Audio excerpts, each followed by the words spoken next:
In today's video, we've got an update on what you can expect out of Kingdom Hearts 3 at E3, and that update is very positive. Also, we've got a confirmation on Battlefield 5 and whether or not it will have loot boxes that'll affect gameplay. That is some promising news as well. We've got information on a brand new PlayStation 4 racing game that is due out very soon. A PlayStation 4 console exclusive has sold very well, and there's a pretty good little PlayStation 4 game sale going on over on Nioh right now that I wanted to cover as well. More on that at the end of this video. First, let's talk about Kingdom Hearts 3, one of the most anticipated games of 2018. Square Enix has reiterated that this game is coming in 2018, and they put out a tweet on what we can expect out of the game at E3 2018. Square Enix USA tweeted this, quote, "Thank you to all of those who attended the Kingdom Hearts 3 premiere last week. Fans can get their very first chance to play Kingdom Hearts 3 at Square Enix's E3 2018 booth. Hope to see you there." This is the first time Kingdom Hearts 3 will be playable to fans around the world, and that's great to see that the game is at the point where fans can actually play it. I was very skeptical that this game would be released in 2018, but as more and more Square Enix has reiterated the fact that it'll be coming in 2018, the more information that they've put out, it looks like this game is nearing completion, and that's great to hear. We've known about Kingdom Hearts 3 since E3 of 2013, and we've been wanting the game well before that. Square Enix kind of satiated our appetite with a bunch of spin-off titles and collections, but now we've got a legitimate third entry in Kingdom Hearts 3. It'll be playable at E3 of this year. Hopefully we get a release date, and we're probably going to see a lot more new gameplay at the big event. Square Enix will have their own press conference, so probably we'll get a release date announcement there. At this point, we do need to be hearing about a release date very soon, considering fall is the only time that this game would be released.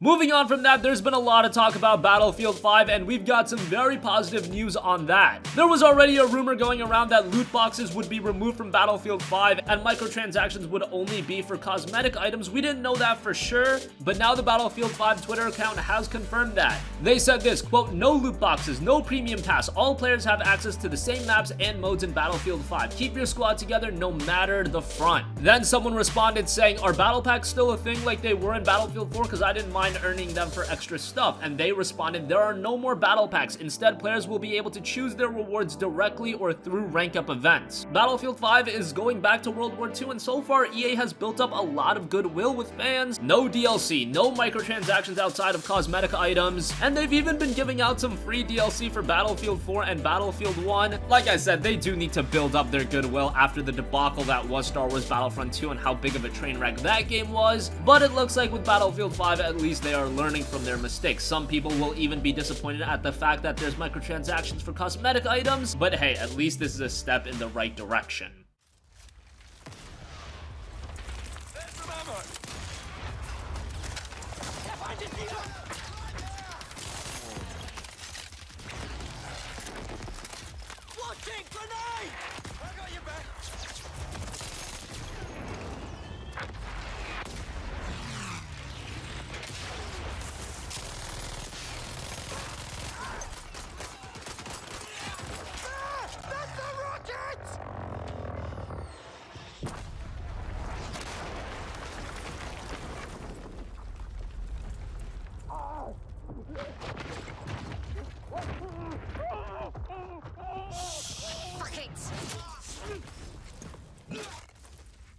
Moving on from that, I've been talking quite a bit about Onrush, a racing game that's in open beta right now. It's being developed by Codemasters, the guys behind Dirt, but more interestingly, Codemasters actually hired a lot of developers from Evolution Studios, a former first-party Sony studio that worked on the MotorStorm titles, to work on Onrush. And the game itself is not a sim racer by any means. It's a very arcade-style racers, and it looks pretty good. And if you've yet to try out the open beta, and the open beta was a lot of fun, but now we've got more details about the game and the 4 gameplay modes coming in the game. First up, there's Overdrive, a mode that encourages speed, forcing players to fight over boosts and then use them up to speed to victory. There's Switch, a team-based mode where players will hunt down their opponents and gain increasingly stronger vehicles. There's Countdown, which has you racing against the clock by speeding through gates. And finally, there's Lockdown, which has you racing for control in a moving zone and therefore plays like a king of the hill free-for-all frantic dash. The game is available for pre-order right now and it'll be releasing on June 5th. If you do pre-order the game, you get the Day 1 edition, which includes some extra in-game content, just skins, vehicles, things like that. So if you're interested, maybe that's something to pre-order. At the very least, keep this game on your radar, and down the line, if it is on sale, pick it up then, because it is a racing game with some potential. Some great developers are working on it. And boost the fastest. Switch is like the fastest, most destructive game of cat and mouse you've ever played. Both teams start off on bikes. Fast, nimble, but vulnerable.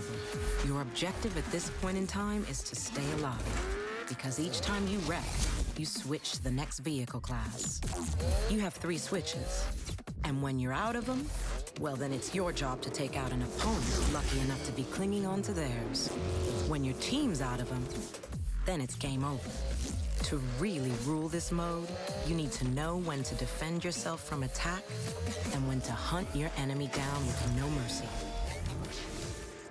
Moving on from that, I know we've been talking a lot about 2018 PlayStation 4 exclusives, but in 2017, the PlayStation 4 also had a great lineup of exclusives, including Nioh. Now, this was a console exclusive. It was released first on the PlayStation 4 back in February of last year, and then later on in the year, in November, it was ported over to PC. And Team Ninja put out this tweet today, quote, "Thank you everyone for continuing to defy death. Nioh has now sold over 2 million copies worldwide. Were you able to find all the Kodama during your journey?" That's very exciting news, as Nioh was a game that was in development for a very long time, going back to 2004, faced some development turmoil, but it was finally released in 2017, and it's good to see that the game found some sort of commercial success, because a lot of titles, when they're in development for as long as Nioh was, they don't really find that traction, and especially that level of commercial success to justify the development time. It looks like with Nioh, while 2 million is an absolute juggernaut numbers, I mean, we've been covering God of War sales numbers, and obviously Nioh pales in comparison to that, but for what Nioh is, a more niche title, over 2 million copies sold worldwide is nothing to scoff at. Well done, Nioh.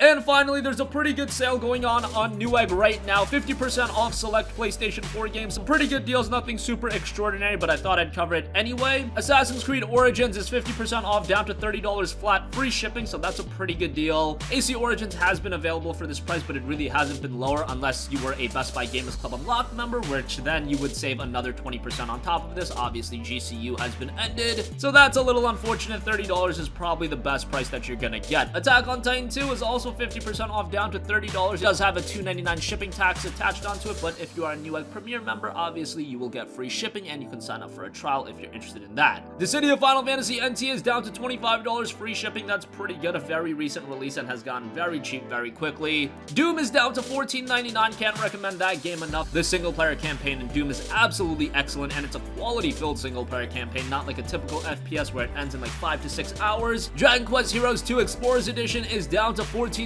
That's got a $1.99 shipping charge on it, but still a pretty good deal. Dynasty Warriors 9 is down to $25. While that's a very recent release and that's pretty cheap for how recent of a game that is, Dynasty Warriors 9 was received with less than excellent critical acclaim, so maybe that's one you still want to wait on a sale for, considering how cheap it's getting and how quickly it's dropping in price. Down the line, you might be able to get this for $14.99 or cheaper. Mass Effect Andromeda is down to a measly $4.99. I know there's been a lot of controversy with that game, and by far it is not the best Mass Effect game, far from it. But for $4.99, if you've yet to check out the game, there's still some fun to be had with it. It's a BioWare title, the gameplay's okay, the story isn't as good as the first 3 Mass Effect games, but when you're paying $4.99 for the title, I don't think you're expecting anything standout, so that's a pretty good deal as well. Resident Evil 7 Biohazard is down to $14.99. RE7 has really retained its value, so $14.99 is as good of a deal as you're gonna get. It does have a $2.99 shipping tax attached to it, so keep that in mind, $18 total, or if you're a Newegg Premier member, again, you will get free shipping. And finally, the Elder Scrolls Souls 5 Skyrim VR is down to $30 flat. I mean, at this point, you guys have probably experienced Skyrim on a variety of different platforms, but if you want it in VR,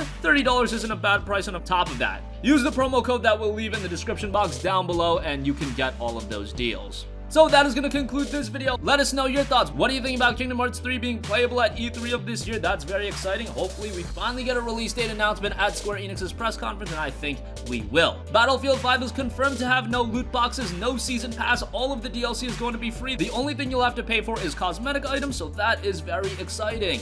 Onrush is a racing game by Codemasters that's going really under the radar, but it's got a lot of potential. Nioh has sold over 2 million copies worldwide, and that's pretty good for a more niche title like that. After the long development cycle that game experienced, great to see it find some sort of commercial success, and there are some great PS4 game deals available on Newegg. Sound off with all of your thoughts in the comments section down below. Thank you for watching, and goodbye.